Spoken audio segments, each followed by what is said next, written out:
अखंड मंडलाकारं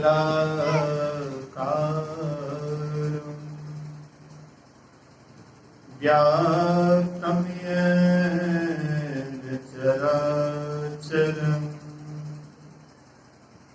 तत्पदं दर्शितं येन तस्मै श्री गुरुवे नमः। धन्य धन्य सतगुरु सुखदा महिमा कही न जाय। जो कछु कहाँ तुम्हारी कृपा मोते कछु न बसाए। सर्वत्र सर्वदा वर्तमान सद्गुरु महाराज जी के पावन चरणों में कोटि कोटि नमन। उपस्थित गुरुजन, धर्म प्रेमी सत्संगी बंधुओं, पूजनीय माताओं तथा भक्तिमती बहनों, एक दिवसीय संतमत सत्संग का आयोजन परम श्रद्धेय स्वामी सुभद्र बाबा के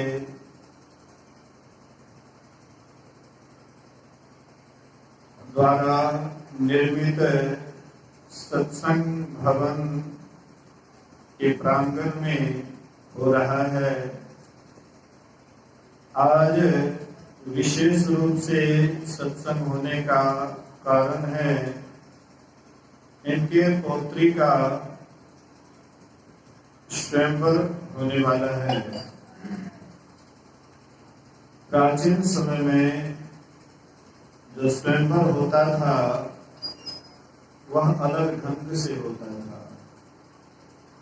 और आज का जो स्वयंवर होता है वह अलग ढंग से होता है। पुराने जमाने में अगर हम आप चलते हैं तो उस समय में बच्ची अपने वर का चयन स्वयं करती थी। जो वर उनको पसंद होता था उसी के गले में जयमाला डालती थी। फिर बीच में बाल विवाह का प्रथा प्रचलन आया। बचपन में ही उनकी शादी कर देते थे। 5-6 वर्ष के आयु में ही उनकी शादी कर देते थे। जैसे उदाहरण के स्वरूप रामकृष्ण परमहंस जी महाराज, इनका शादी बचपन में ही हुआ था और इनको ख्याल भी नहीं था कि मेरी शादी हुई है। बाद में इनके परिजन बतलाए कि आपकी शादी हो गई है। हालांकि जैसे वे होश संभाले, जैसे ये सयाने हुए तो उस समय में इनको दक्षिणेश्वर में रानी रासमणी के द्वारा एक काली मां का मंदिर का निर्माण किया गया था। पुजारी के रूप में इन्हीं को चुना। इनके भाई रहते थे, इसके बाद इनको चुना कि तुम ही रहो। इनके बचपन का नाम गदाधर पंडित था। ये ज्यादा इधर उधर काम नहीं करते थे तो बोले कि कम से कम पूजे पाठ करो। तो इनको पूजा पाठ वाला काम दिया गया। जब ये सयाने हुए तब इनके परिजन के लोग कहते हैं कि तुम्हारी शादी हो गई है। तो कहाँ है ससुराल? तो फलाने जगह तुम्हारा ससुराल है। तो ये एक बार अपने गए ससुराल और ससुराल जाकर के एक जगह चौका लगवाए, वहां पर एक पीढ़ा दिए, पत्नी को उस पर बैठाए और उनकी पूजा की, जैसे माँ काली की पूजा करते हैं वैसे रामकृष्ण परमहंस जी महाराज अपने पत्नी की पूजा की, शारदा देवी की। मेरे कहने का ये आशय है, तो बीच में बाल विवाह का प्रथा था, फिर अभी इस वर्तमान के समय में 18 वर्ष कम से कम, जो लड़की कम से कम 18 वर्ष के हों और लड़का कम से कम 21 वर्ष के हों, ऐसा सरकार का नियम है। तो अभी इनके माता पिता, इनके कुटुंब परिवार के लोग चयन करते हैं लड़के को, उसके बाद शादी होती है। तो उसी नियम के अनुसार लड़के का चयन हुआ है, कल शादी है और इसीलिए यहाँ पर सत्संग हो रहा है। हालांकि वह बच्ची बाबा की पोती है, इससे स्पष्ट होता है कि वह बाबा के सानिध्य में बराबर रहती होगी और बाबा से सदुपदेश भी सुनती होगी। सत्संग भवन भी इनके दरवाजे पर ही है, बराबर जो भी अच्छी अच्छी बातें होंगी वह जरूर सुनती होगी। अगर थोड़ा बहुत भी उनके अंदर में छाप रहेगा, थोड़ा बहुत भी अगर यह संस्कार रहेगा, तो वह कैसे भी परिवार में जाएगी तो अपने अनुकूल बना लेगी। अपने अनुकूल बनाने का मतलब है, किसी को अगर आप अपने अनुकूल बनाना चाहते हैं तो उनकी सेवा करना पड़ेगा। पति को अपने अनुकूल बनाना है तो पति की सेवा करनी पड़ेगी। सास को अपने अनुकूल बनाना है तो सास की सेवा करनी पड़ेगी। ससुर को अपने अनुकूल बनाना है तो उनकी सेवा करनी पड़ेगी। सेवा से सद्गुण है आते, जिससे जीवन सुखमय होता। जिसमें है सेवा भाव नहीं, शाही सुख चैन कहाँ होगा। आजकल तो कुछ ऐसी बच्ची है जिनके अंदर उनके माँ बाप अच्छी संस्कार नहीं डालने के कारण, जैसे वह शादी होकर के ससुराल जाती है, ना तो सास से बोलने का कि किस ढंग से सास से बोलेंगे, ना ससुर से कैसे बोलेंगे, ना ही अपने पति से किस तरह का बर्ताव करेंगे। जिसके अंदर वह संस्कार नहीं डाला जाता है, वही बच्ची कुछ दिन जाने के बाद सबसे अलग थलग हो जाती है। हालांकि स्वतंत्र जीवन सब आदमी पसंद करते हैं, स्वतंत्रता सबको पसंद है, लेकिन परतंत्रता में भी एक स्वतंत्रता है।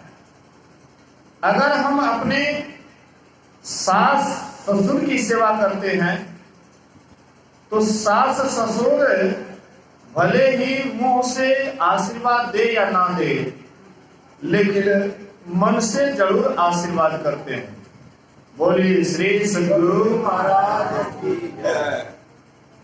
मुंह से आशीर्वाद दे या ना दे, लेकिन मन से जरूर आशीर्वाद करते हैं। सेवा की कब जरूरत पड़ती है? जब बुढ़ापा आता है। जब बुढ़ापा आता है, अपने से हम अपनी सेवा नहीं कर पाते हैं, तब सेवा की आवश्यकता पड़ती है। कुछ ऐसे संस्कार के लोग होते हैं, हाँ, माँ बहनें होती है, जो सोचती है कि ये बूढ़े हैं या बूढ़ी हैं, हम उनकी सेवा क्यों करें, इससे लाभ क्या होगा, इससे तो परेशानी ही होगी। लेकिन अगर हम किसी की सेवा कर रहे हैं तो हम किसी की सेवा नहीं कर रहे हैं, हम अपनी सेवा खुद कर रहे हैं, और इससे हमारे अंदर में आत्म शांति मिलती है, आत्मा में शांति मिलती है, मन शांत रहता है, बुद्धि शांत रहती है दूसरे की सेवा करने से। अगर हम सेवा नहीं करते हैं, सेवा से भागते हैं, अपने सास ससुर की सेवा नहीं करते हैं, बड़े गुरुजनों की सेवा नहीं करते हैं, उनका मन कहीं भी शांत नहीं रहता है। जहां भी रहता है तो अशांत रहता है, चाहे वह कोना में दुबक करके बैठे ही क्यों नहीं रहे, हर हमेशा सोए ही क्यों नहीं रहे, लेकिन वह शांत से नहीं रह सकता है, स्थिर नहीं रह सकता है, उनकी बुद्धि स्थिर नहीं हो सकती है और स्वास्थ्य भी उसका बिगड़ने लग जाता है। शरीर से अगर आप बड़ों की सेवा नहीं करिएगा तो शरीर भी आपका अस्वस्थ होने लगता है। खास करके देखिएगा, नई नवेली दुल्हन ज्यादा सोना पसंद करती है आजकल के समय। बोलिए श्री सद्गुरु। आजकल के वर्तमान समय में जब शादी होकर के जाती है, वह एकदम आराम से सोती रहती है। सास सुबह सुबह झाड़ू लगाती है, ससुर उधर कुट्टी सानी करते हैं मवेशी का, और नव दुल्हन आती है तो सोचती है कि हम तो आराम से सोना है हमको। जो ऐसी सोचती है उसका जीवन सुखी नहीं होता है। अगर आपको सुखी जीवन देखना है तो जिनके अंदर में सेवा भाव है उनके यहाँ जाकर के देखिए। उनके यहाँ हर तरह से सुख सुविधा बढ़ने लग जाता है। एक दूसरे की सेवा का जिनके अंदर में भाव होता है उनके अंदर में हर तरह की वृद्धि होती है। हमारे लालानंद जी से श्रवण कर रहे थे, अभिवादन शिलस्य नित्य वृद्धोपसेविनम चत्वारि तस्य वर्धन्ते आयुर्विद्या यशोबलम। चाणक्य नीति में कहते हैं कि जो नित्य बड़ों की सेवा करते हैं, बड़ों को प्रणाम करते हैं, उनके आदेश उपदेश में चलते हैं, उनको 4 चीजों की वृद्धि होती है। आयु, उनका मतलब जो है आयु बढ़ता है, अधिक दिन तक वह जीवन जीते हैं। विद्या, अध्यात्म हो या भौतिक हो, उनके अंदर विद्या बुद्धि बढ़ने लग जाती है। बोलिए श्री सद्गुरु। अपना अपना पर ध्यान दे, कथी ने दोसर के खाना के टॉपे चीज चाहिए। अपने आप पर ध्यान दीजिए कि हम सुन रहे हैं कि नहीं सुन रहे हैं, और दूसरा क्या कर रहे हैं उस पर ध्यान मत दीजिए। अगर दूसरे पर ध्यान दीजिएगा तो आपका ध्यान उधर जाएगा, तो सत्संग से हट जाएगा। आपको स्वयं अमृत पीना है, दूसरा आदमी पिए या ना पिए उस पर ध्यान मत दीजिए। हो सकता है कि कोई मुड़ी झुका ही है लेकिन अमृत पी रहा है, ध्यान से सुन रहा है, और आपका ध्यान उधर गया तो आपका ही अमृत छूट गया। उधर ध्यान मत दीजिए। तो मेरे कहने का ये आशय है, क्या कह रहा था मैं?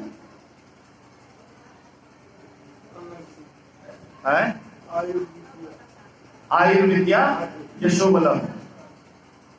माता जी आप किए छे 5-10 मिनट में गुरुवर शुरू करें छे, और खुशी आपको नहीं सोचना। बोलिए श्री सद्गुरु। माता जी लोग जितने श्रद्धा में अगाड़ी, अब उतने जब शुरू हो तब सुने में पिछाड़ी। देखिए, थोड़ी देर के लिए अगर हम प्रवचन के समय में थोड़ी देर के लिए अगर हम इधर उधर आना जाना बंद कर दें तो क्या हो जाएगा?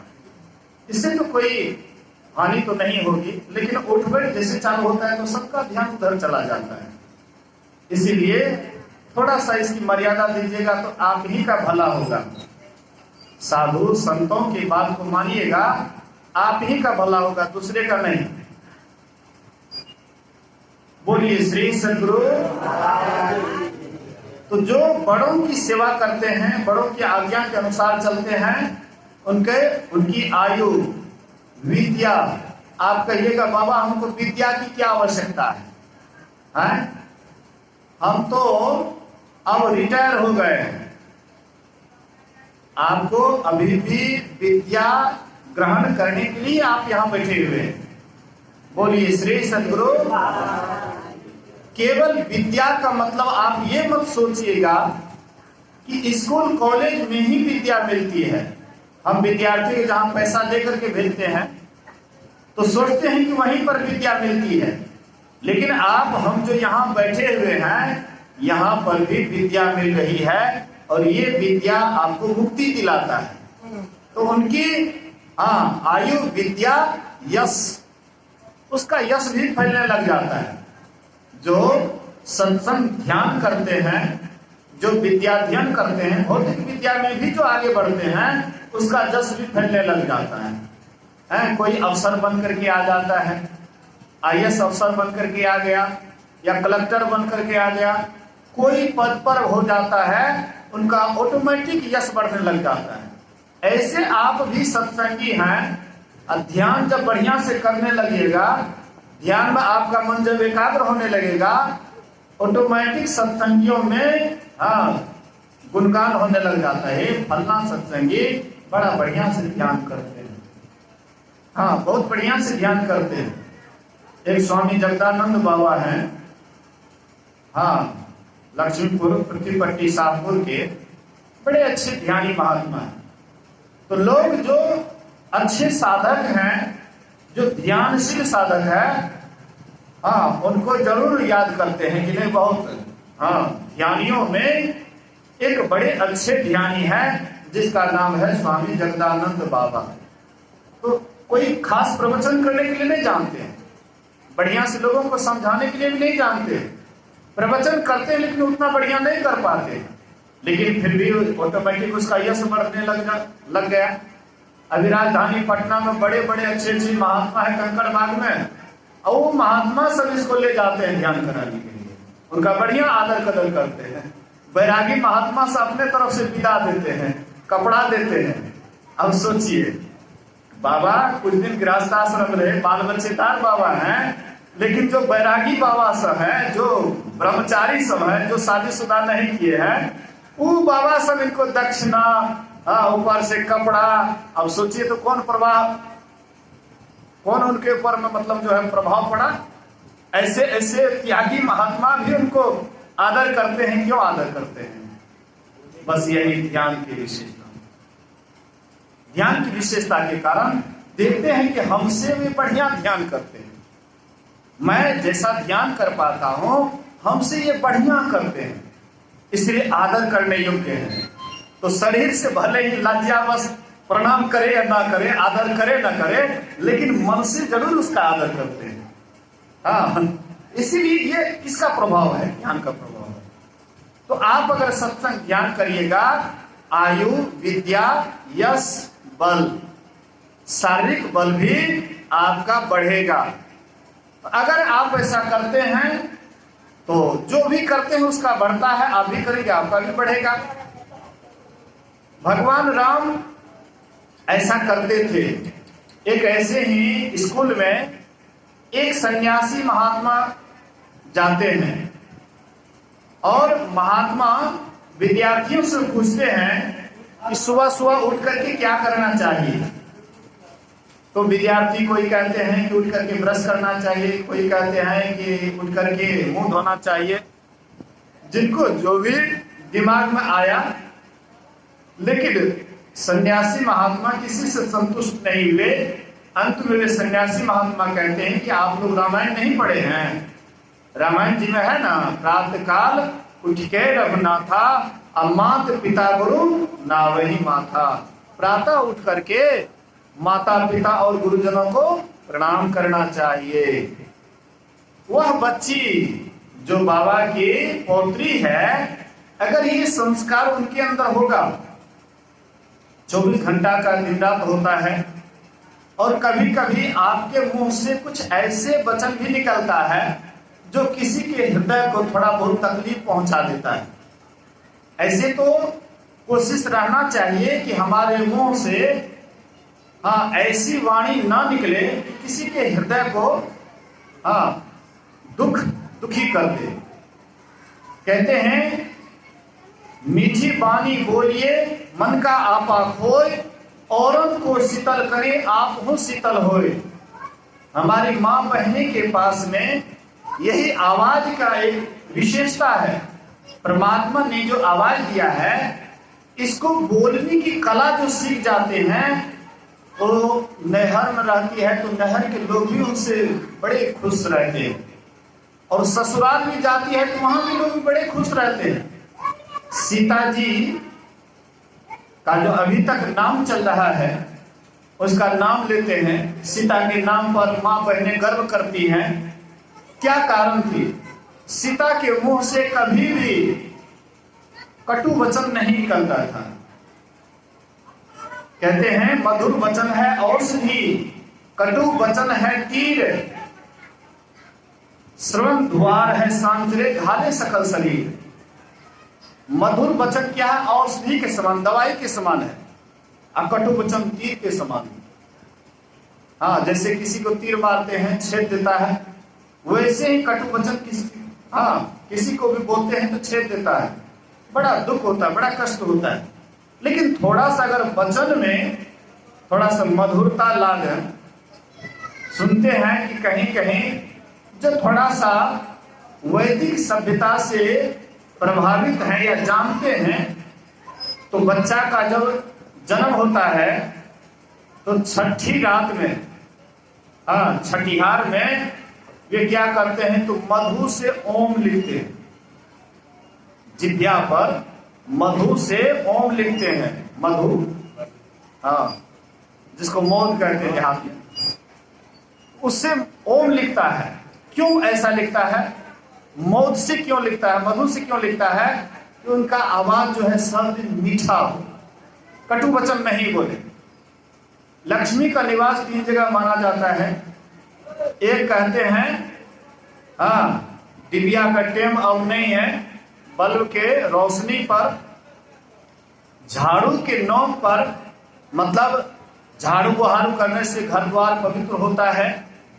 और स्त्रियों के ओठ पर, मतलब जिनके वाणी में मधुरता है, जो माँ बहनें मधुर वचन जानती है बोलने के लिए, परिवार में जल्दी फूट नहीं होता है, आपस में बेमेल नहीं होता है, आपस में कोई किसी से दुखी नहीं होता है।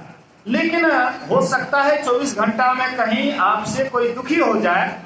इसके लिए अगर सुबह सुबह उठ करके बड़े गुरुजनों को प्रणाम कर लेते हैं तो तत्काल वो गलती का, आपकी गलती को भूल जाते, क्षमा करते हैं। बोलिए श्री सद्गुरु। कहते अच्छा कोई बात नहीं, थोड़ा गलती कर दिया, कम से कम आया प्रणाम करने के लिए, तो वो गलती दिमाग से निकाल देते हैं। लेकिन अगर आपके अंदर गलती हो जाए और फिर जाकर के उसके चरण में नहीं झुकते हैं, तो धीरे धीरे वह दरार बढ़ते जाता है, तकलीफें बढ़ते जाती हैं। और इससे आप ऐसा नहीं सोचिए कि हम किसी को दुखी दे करके हम सुखी हो जाएंगे, ऐसा कभी नहीं सोचिएगा। आप सुखी होना चाहते हैं तो आपके अगल बगल में जितने भी हैं उनको भी सुखी होना चाहिए। और वे सुखी कैसे होते हैं? केवल किसी को धन दे दीजिए उससे वह सुखी नहीं हो जाते। आज्ञा सन्न सुसाहिब सेवा, आज्ञा के समान दूसरी सेवा नहीं है। इसलिए आज्ञा का पालन करना चाहिए। हमारी जो भी माँ बहनें, जिसका भी हम नाम लेते हैं अभी तक, जो यहां से चली गई शरीर संसार को छोड़ करके, लेकिन अभी भी उसका हम नाम ले रहे हैं, हेलो श्री सद्गुरु महाराज की, तो उनके कर्म के बदौलत, उनके सद्गुण के बदौलत, तो इसीलिए हम आपको चाहिए कि चाहे जहां भी रहें एक दूसरे की सेवा करें, सुरक्षा करें और वाणी में थोड़ा सा मधुरता लाएं। कहते हैं, बाबा लोग बराबर कहते हैं, बेटी जैछा ससुर के दलान, क्या कहते हैं? बाबा के पाग रखिया। पाग रखने से मतलब है उनकी मर्यादा को रखना। मतलब एक दूसरे की सेवा करोगी तो कहेंगे न सुभग बाबा की पोती है, और नए अगर बढ़िया से नहीं चलेंगे तो लोग क्या कहेंगे? इसलिए सेवा से सद्गुण है आते, जिससे जीवन सुखमय होता। जिसमें है सेवा भाव नहीं, साही सुख चैन कहाँ होगा? सत्संग बिना सोचो मानव, जग में वह ज्ञान कहाँ होगा? तो वह जो बच्ची है उनको एक दूसरे की सेवा करते हुए भी साथ साथ सत्संग ध्यान सत्संग ध्यान करते रहना है। उनका इहलोक और परलोक दोनों जीवन सुखमय होगा। इसी वचन के साथ मैं अपने वचन में विराम देता हूं। एक बार सब आदमी गुरु महाराज जी की जय जयकार बुलंद आवाज में करें। बोलिए श्री सद्गुरु।